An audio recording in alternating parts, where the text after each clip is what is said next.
Hello, welcome to AJ sir math magician. दोस्तों, आज का टॉपिक हमारा बहुत ही इंपॉर्टेंट है और क्लास 10th के बोर्ड एग्जाम के पॉइंट ऑफ व्यू से तो बहुत ही इंपॉर्टेंट टॉपिक है, तो बहुत अच्छे से समझिएगा। और एक्सरसाइज हमारी 1.2 जो कि आज से कवर कराएंगे हम, इसका पार्ट 1 वीडियो आपका रहेगा। और आप इंग्लिश मीडियम के स्टूडेंट हों चाहे आप हिंदी मीडियम के स्टूडेंट हों, क्योंकि हमने क्वेश्चन जो नोट कर रखा है वो इंग्लिश और हिंदी दोनों में नोट कर रखा है, तो आप किसी भी बोर्ड से हो, हिंदी मीडियम हो इंग्लिश मीडियम हो, आप पर कोई भी इफेक्ट नहीं पड़ेगा। आपको केवल क्या करना है, इस वीडियो को पूरा देखना है।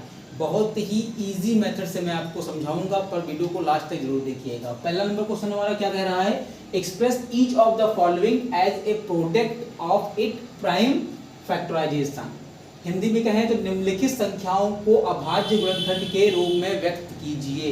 जो हमारी संख्याएं हैं इनको हम लोग अभाज्य गुणनखंड के रूप में व्यक्त करेंगे, यानी कि प्राइम फैक्टराइजेशन मेथड इसमें यूज करेंगे। तो कैसे यूज करेंगे, पहला हमारा क्वेश्चन है 140 यानी 140। तो 140 के हम लोग क्या निकालेंगे, प्राइम फैक्टर निकालेंगे। प्राइम फैक्टर निकालेंगे मतलब अभाज्य गुणनखंड निकालेंगे, किसके, 140 के। तो 2 7 जा 14, 0, 2 3 जा 6, 1 कैरी इधर गया, 10 हो गया, 2 5 जा 10, 5 7 जा 35, 7 1 जा 7। तो इसके क्या है फैक्टर, हमारे 140 के फैक्टर हमारे निकले 2 × 2 × 5 × 5 मीन्स 2 की पावर 2 × 5 × 7। ये क्या है, प्राइम फैक्टर्स हमारे हैं किसके, 140 के। तो हम लोग लिख देंगे, क्या लिखेंगे, so the prime factorization of 140 equal to 2 की पावर 2 × 5 × 7। अब हिंदी मीडियम के स्टूडेंट हैं तो क्या लिखेंगे, 140 के अभाज्य गुणनखंड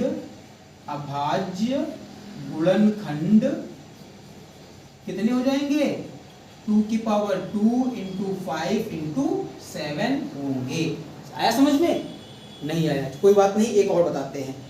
दूसरा नंबर ले लेते हैं, कितना हम लोग, 156। अगर ये समझ में नहीं आया तो ये वाला आपको डेफिनेटली समझ में आएगा, लेकिन आपको बस क्या करना है, धैर्य से पेशेंस के साथ में आपको पूरा वीडियो देखना है। इसके निकालते हैं प्राइम फैक्टर यानी अभाज्य गुणनखंड निकालते हैं 156 के। तो 2 से लेकर जाएंगे, तो 2 7 जा 14, 2 8 जा 16, 2 3 जा 6, 1 कैरी 18 हो गया, 2 9 जा, फिर 3 1 जा 3, 3 3 जा 9, 13 1 जा 13। ठीक है, तो इसके प्राइम फैक्टर कितने बने, 156 के जो हमारे प्राइम फैक्टर बने वो 2 × 2 × 3 × 13 बने। मीन्स 2 × 2 2 का टाइम है, तो 2 की पावर हो जाएगी 2 × 3 × 13। अब क्या करना है, यही लिखना है, so the prime factorization of, so the prime factorisation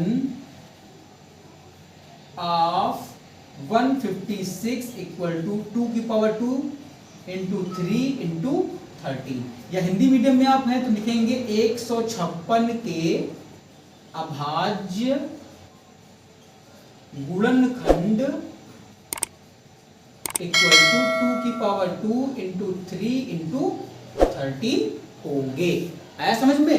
अब क्या करना है, आपको इसी टाइप का एक हम क्वेश्चन होमवर्क में दे रहे हैं, ये आप होमवर्क में करना है 156 सी में, और डी में आपको कर लेना है 256। ये दो आप होमवर्क में कर लेंगे, ये दोनों समझ लेंगे अच्छे से, ये दोनों होमवर्क में करेंगे तो आपको बहुत अच्छे से ये मेथड पूरा समझ में आ जाएगा कि कैसे हम लोग क्वेश्चन को करते हैं। ठीक है, और अगर आपको समझ में आ गया तो आप एग्जाम में बहुत अच्छे मार्क्स भी कैरी कर ले जाएंगे, इसकी गारंटी है। ठीक है, तो आप इसका स्क्रीनशॉट ले लीजिए और इसके बाद में चलते हैं अपने नेक्स्ट क्वेश्चन की तरफ, क्वेश्चन नंबर 2 की तरफ। तो तब आप इसका स्क्रीनशॉट बिल्कुल ले लीजिए। दोस्तों, हमारा क्वेश्चन नंबर 2 है जो कि लिखा हुआ है, find the LCM and HCF of the following pairs of integers and verify that LCM into HCF equal to product of 2 numbers. Hindi में पढ़ेंगे तो पूर्णांकों के निम्नलिखित युग्मों के एलसीएम और एचसीएफ ज्ञात कीजिए तथा इसकी जांच कीजिए कि दो संख्याओं का गुणनफल बराबर एलसीएम इनटू एचसीएफ है कि नहीं। एक बात हमेशा याद रखना कि जब भी हम मैथ के क्वेश्चंस लगाएंगे तब हम क्वेश्चन को बहुत ही ध्यान से पढ़ेंगे। जितने ध्यान से आप क्वेश्चन को पढ़ोगे तो आपके दिमाग में ही आपको बिल्कुल सोल्यूशन आ जाएगा कि ये क्वेश्चन को हम कैसे एक्चुअली में करें। इसलिए क्वेश्चन को समझना बहुत जरूरी है।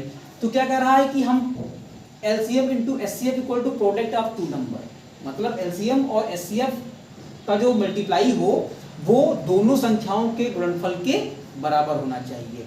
जैसे कि दो संख्याएं हमारे पास हैं, एक 26 है, एक 91 है। तो 26 और 91 दोनों संख्याओं का हम लोग LCM भी निकालेंगे और SCF निकालेंगे। फिर इन दोनों संख्याओं की मल्टीप्लाई कर देंगे और LCM SCF की मल्टीप्लाई करेंगे। फिर चेक करेंगे कि क्या दोनों बराबर आ रहे हैं। अगर दोनों बराबर आ रहे हो तो हमारा ये प्रूफ हो गया। ठीक है, आई बात समझ में? यानी कि आपको क्वेश्चन को ही समझना है कि क्या कह रहा है, उसी के अकॉर्डिंग में सॉल्यूशन करना है। तो क्या करेंगे, सबसे पहले इन दोनों को हम लोग निकालेंगे फैक्टर। तो फैक्टर 26 के निकालेंगे और 91 के निकालेंगे। 26 के फैक्टर 2 1 जा 2 2 3 जा 6, 13 1 जा 13। 96 निकालेंगे तो कितना निकलेगा, 7 1 जा 7, 2 कैरी इधर का 21 हो गया, 7 3 जा 21, 13 1 जा 13। यानी कि हमारा 26 के जो फैक्टर आए वो 2 इंटू 13 आया और 91 के फैक्टर जो है वो 7 इंटू 13 आया। तो हम लोग SCF में क्या करते हैं, SCF में दोस्तों जो कॉमन होता दोनों में उसको ले लेते हैं, जो दोनों में नंबर लिखा हो, और फिर लिखा 13 लिखा है तो SCF हमारा हो जाएगा 13। और LCM में क्या करते हैं, LCM में जो कॉमन होता है उसको एक बार लिखते हैं और उसके बाद में जो बच जाता है उसको भी हम लोग मल्टीप्लाई में नोट कर लेते हैं। तो हम लोग यहाँ से निकालेंगे LCM, तो LCM निकालेंगे तो 13 तो हमारा रहेगा ही रहेगा, कॉमन है। फिर जो बचा 2 और 7 इसको भी हम लोग नोट कर लेंगे। इसको नोट करने के बाद में क्या करेंगे, मल्टीप्लाई कर देंगे।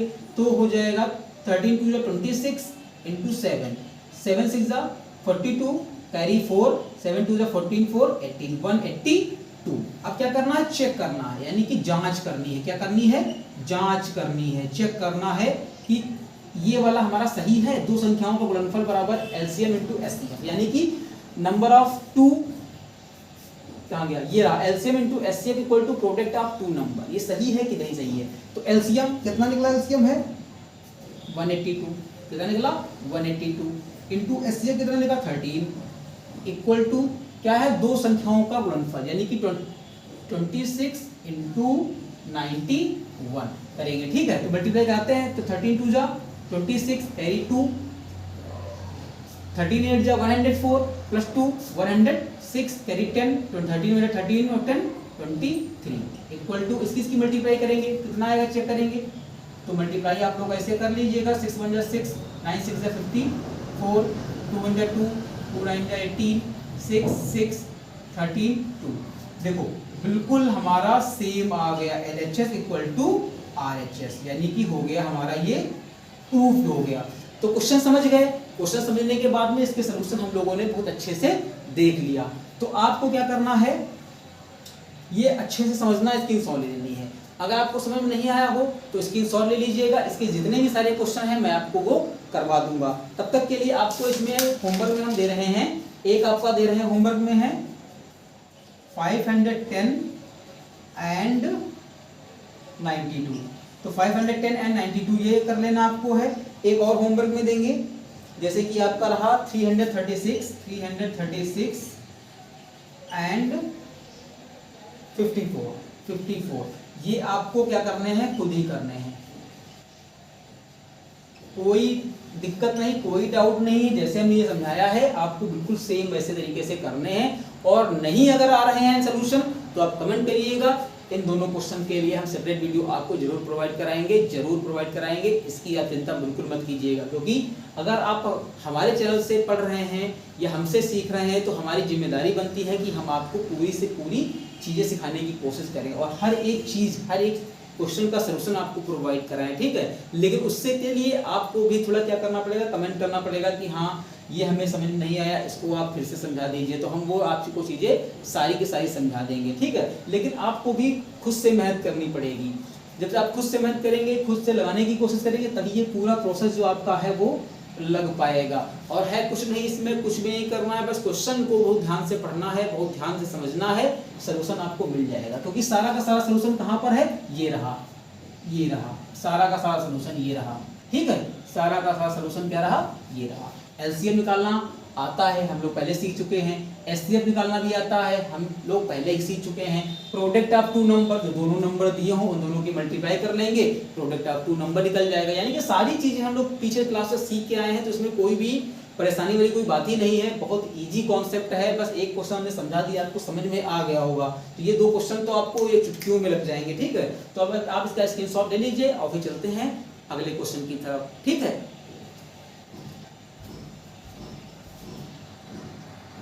दोस्तों क्वेश्चन नंबर 3 जो हमारा है वो बहुत ही इजी है। इस क्वेश्चन में जो हमने क्वेश्चन नंबर 2 जो किया था, क्वेश्चन नंबर 2 से ये तो आधा ही करना है। जो उसमें हमने किया था वो इसमें बस कर देना है आखिरी तक, और वो जो 2 संख्याओं का गुणनफल था वो एचसीएफ इनटू एलसीएम के बराबर होता था, वो इसमें नहीं करना है। क्या करना है, जहां तक हमने एलसीएम और एचसीएफ लगाया था बस वहीं तक करना है, नंबरों पर मत जाइए। नंबर एक बढ़ गया है लेकिन नंबरों को आपको नहीं जानना है। तो क्या करना, सबसे पहले इसके हम लोग निकालेंगे अभाज्य गुणनखंड, यानी कि प्राइम फैक्टर्स निकालेंगे, ठीक है।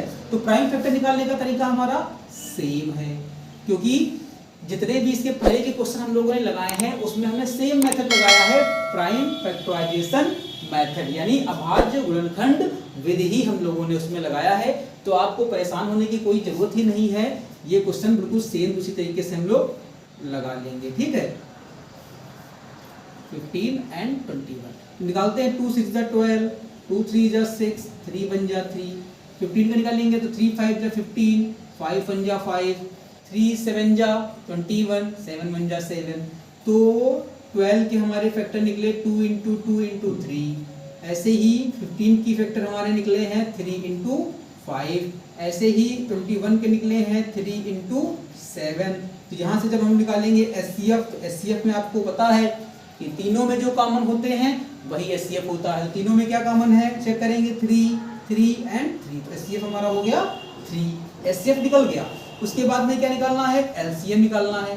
तो एलसीएम में क्या होता है कि जो कॉमन होता है उसको तो हम लोग लिख ही देते हैं, और जो बचता है उसको भी लिखते हैं। तो 2 इंटू 2 कितना हो गया 4, ये 5 बचा, लिख दो 5।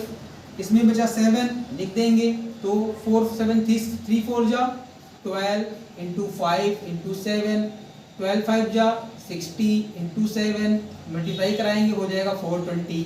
420 इसका क्या निकला, एलसीएम। एलसीएम भी निकला, एचसीएफ भी निकला, कोई डाउट ही नहीं। आया समझ में? अगर ना आया हो तो एक क्वेश्चन और देखते हैं, जैसे हमारा है 17 23 29, 17 23 एंड 29। ये क्वेश्चन हम लोग देखते हैं, एक और है। तो 17 का निकालेंगे तो जाहिर सी बात है 17 1 17 सेम ही रहेगा। 23 का करेंगे हम लोग जब, तो 23 का भी सेम रहेगा, ठीक है। और 29 का भी करेंगे तो 29 का भी सेम रहेगा। तो दोनों का सेम रहेगा। तो 17 का क्या निकला 1 इंटू 17, 23 का क्या निकला 1 इंटू 23, और 29 का क्या निकला 1 इंटू 29। तो तीनों में कॉमन क्या है 1, तो हमारा एचसीएफ यहाँ से हो जाएगा केवल 1। एलसीएम की बात करते हैं तो एलसीएम में जो कॉमन होता है उसको भी लिखते हैं, और जो बच जाता है उसको भी हम लोग लिख लेते हैं। तो बचा हमारा 23 17 और 29। इन तीनों की क्या करनी है, मल्टीप्लाई कर देंगे हम लोग। तो सबसे पहले क्या करेंगे, सबसे पहले क्या करेंगे हम लोग यहाँ पर 23 इंटू 17 की मल्टीप्लाई कराएंगे। 7 3 जा 21, कैरी 2, 7 2 जा 14, 2 16, 1 3 जा 3, 1 2 जा 2। अब देखो, अब जब टेबल हम लोग पढ़ रहे हैं 1 2 जा या 3 जा, ये आप हिंदी मीडियम के स्टूडेंट को कोई भी इशू नहीं आना चाहिए, क्योंकि आप क्लास 10th में है, इतना तो आपको पता ही होगा। तो 1 ये हो गया, 6 3 9 हो गया, 3 हो गया, यानी कि 391 आया। इसमें हम लोग मल्टीप्लाई करा देंगे किससे, 29 से। तो 9 1 जा 9, 9 9 जा 81, कैरी 8, 9 3 जा 27, और 8 हो जाएगा 35, और 2 1 जा 2, 2 9 जा 18, 2 जा 6 1 7, ये 9 बचा, ये 3 हो गया, ये 13 हो गया, ये 11 हो गया। इसका आया 11 3 3 9। ये हमारा क्या निकला, एलसीएम। एचसीएफ भी निकला, एलसीएम भी निकला, ठीक है। अब जो आपके बचे हैं होमवर्क में देने के लिए वो क्या है, दे दे 3 9 और 25। आपको इसी तरह से होमवर्क में करना है 3 9 और 25। ये आपको करना है होमवर्क में, ठीक है। डू योरसेल्फ, ये आपको स्वयं करना है। और वीडियो लेंथी हो रही है इसलिए इसका ये पार्ट 1 हम अपलोड कर देंगे। इसके बाद में कल हमारा इसका पार्ट 2 भी आपको देंगे, जिसमें सारी एक्सरसाइज आपको क्लियर करके मिलेगी। ठीक है, तो आप इतना कंप्लीट करिएगा, जिसमें इसमें जितने भी रेस्ट पार्ट हैं, जितने भी हमने होमवर्क में दिए हैं वो आप करिएगा। उसके पहले जब आप ये करके उठेंगे तब तक आपको दूसरा वीडियो मिल जाएगा।